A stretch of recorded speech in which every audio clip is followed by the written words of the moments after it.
ஏப்பம் விட்டு சரி பண்ணிடலாம். ஏப்பம் விடுறதுல அது ஒரு பிரச்சனையா?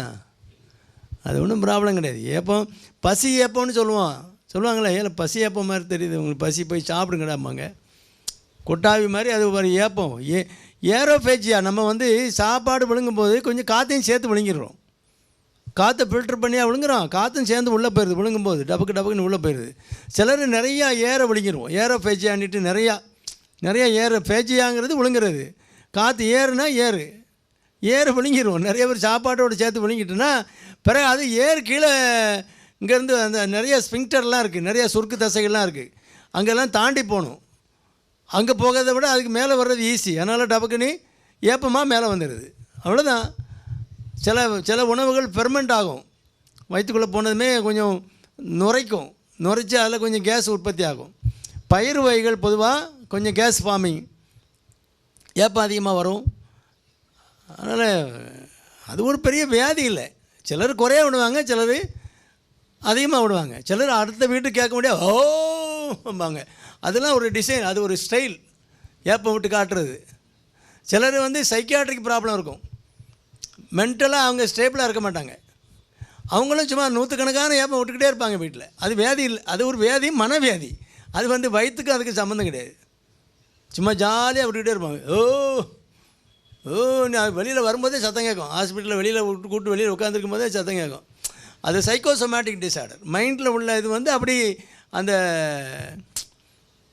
It's a somatic manifestation of mental problem.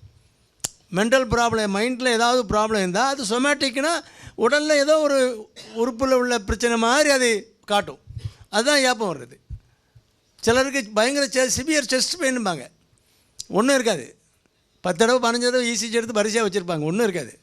அது என்ன, அந்த சொமேட்டைசேஷன் ஆஃப் அந்த மென்டல் ப்ராப்ளம். அது சைக்கோசோமேட்டிக் டிஸார்டர். பெப்டிக் அல்சரும் அதே மாதிரி தான். பெப்டிக் அல்சரு, இந்த ஏப்பம், அதெல்லாம் சைக்கோசோமேட்டிக் டிஸார்டர். ஆனால் சிலருக்கு வந்து ஏப்பம் வந்து பெரிய தொந்தரவாகவும் இருக்கும். அது வந்து அசிடிட்டி, வயிற்றில் ஆசிட் அதிகமாக இருந்தால் அது வந்து அந்த லோயர் ஈசோஃபேஜியல் ஸ்பிங்டர்னு இருக்கும்.